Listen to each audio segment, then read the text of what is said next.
Paris n'est pas pareil à Copenhague.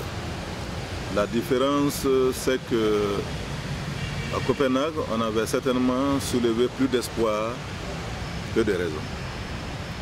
Et à Copenhague, la lecture que les uns et les autres faisaient des changements climatiques était diversifiée. On est venu à Copenhague après ce que j'appellerais l'échec du protocole de Kyoto. Parce que le protocole de Kyoto a été signé, mais n'a pas été ratifié par les plus grands pollueurs, les États-Unis, à part la Chine, et la Chine, grand pollueur, également, était logé dans le protocole de Kyoto à une enseigne telle qu'elle n'avait pas d'obligation particulière d'engagement. Et donc, on est arrivé à Copenhague en disant on va préparer l'après-protocole de Kyoto.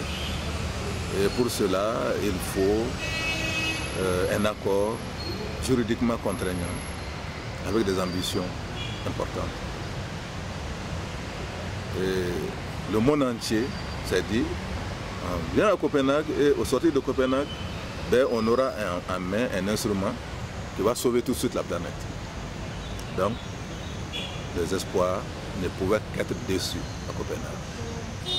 Parce que d'abord, jusqu'à Copenhague, la position d'un pays comme les États-Unis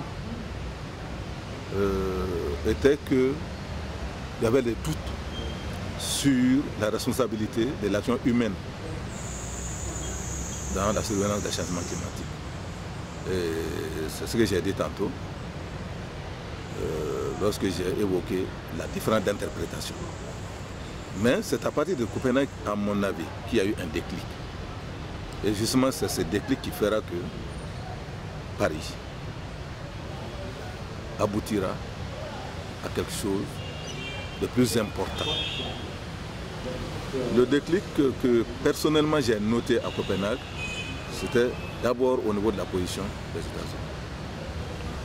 Deuxièmement, l'autre élément, c'est qu'en quittant Copenhague, les gens ayant constaté l'échec, chacun s'est dit il faut se mettre dans une autre posture désormais et travailler pour qu'il y ait des résultats. Étant entendu que la controverse qui avait été créée pour les besoins de la cause autour du GIEC et de ses conclusions a été évacuée et tout le monde a compris que le GIEC avait raison dans sa conclusion et que si rien n'est fait, alors le pire pouvait arriver. Donc, en allant à Paris, je pense qu'il y a des chances, et beaucoup de chances, qu'on aboutisse à un accord contraignant, juridique contraignant. Chose qui n'était pas possible à Copenhague.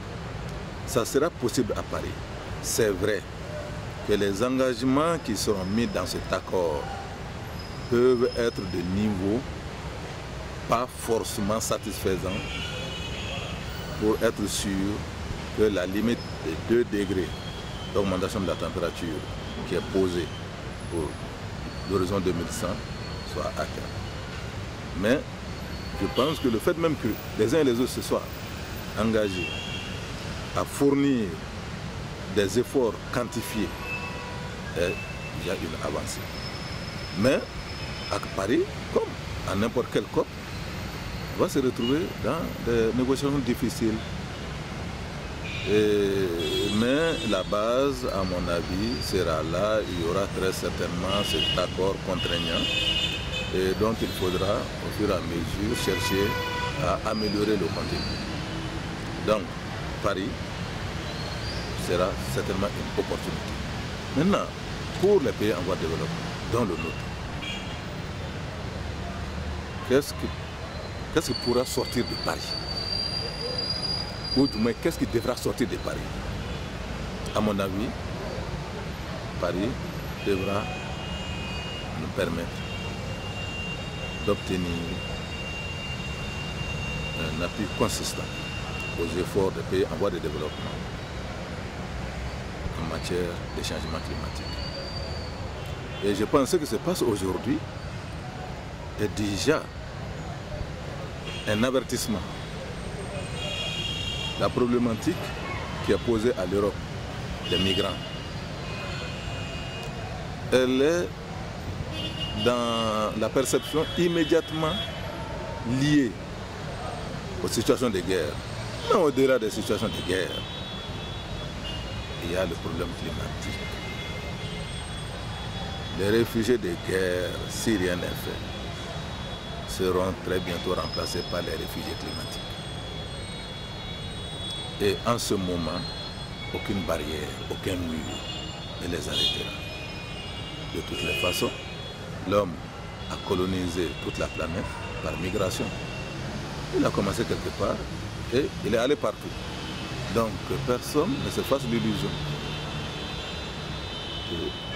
d'arriver un jour à empêcher l'homme de quitter un point de la planète pour aller à un autre point. Donc aujourd'hui, l'appui que les pays développés doivent apporter aux pays en voie de développement a une motivation, une seconde motivation, à mon avis, qui va sonner plus fort aux oreilles des pays développés que toutes les motivations antérieures. Ce sera pour se protéger eux-mêmes. Et en ce moment, je dis qu'ils ont besoin d'être aidés, alors qu'ils nous aident à les aider. Donc moi je pense que pour le Mali, le plus important, c'est que la délégation malienne soit bien préparée et que la délégation malienne sache ce qu'elle veut et agisse pour pouvoir obtenir quelque chose. Et ce n'est pas en allant faire de la figuration qu'on obtiendra quelque chose. Ce que j'ai rappelé tout à l'heure, il faut que tous les participants maliens, tous les citoyens maliens qui sont à COP21 se sentent en mission de leur pays. Parce que tous les efforts doivent converger pour obtenir quelque chose pour notre pays. Et je suis sûr qu'aujourd'hui, nous avons une bonne opportunité à saisir. On a un Malien qui est au niveau des négociateurs, qui occupe une position stratégique, et du fait qu'il soit là-bas, le président du Mali fait partie du comité des chefs d'État et de gouvernement africains sur le changement climatique. Il faut que nous arrivions à profiter de cette position pour obtenir quelque chose pour notre pays. En tant qu'ancien ministre de l'Environnement et surtout en tant qu'ancien président de la CMAE, je tiens à la cohésion du groupe africain. Est-ce qu'elle sera faite comme je l'avais réussi en son temps? Je ne sais pas, mais je le souhaite. Parce que plus l'Afrique est unie, plus elle arrive à s'imposer. Pour cela, mon expérience personnelle m'amène à dire qu'en fait, il ne dépend que de l'Afrique pour obtenir des choses. On l'a expérimenté à Cancun, on l'a expérimenté à Durban, on l'a expérimenté à Nagoya.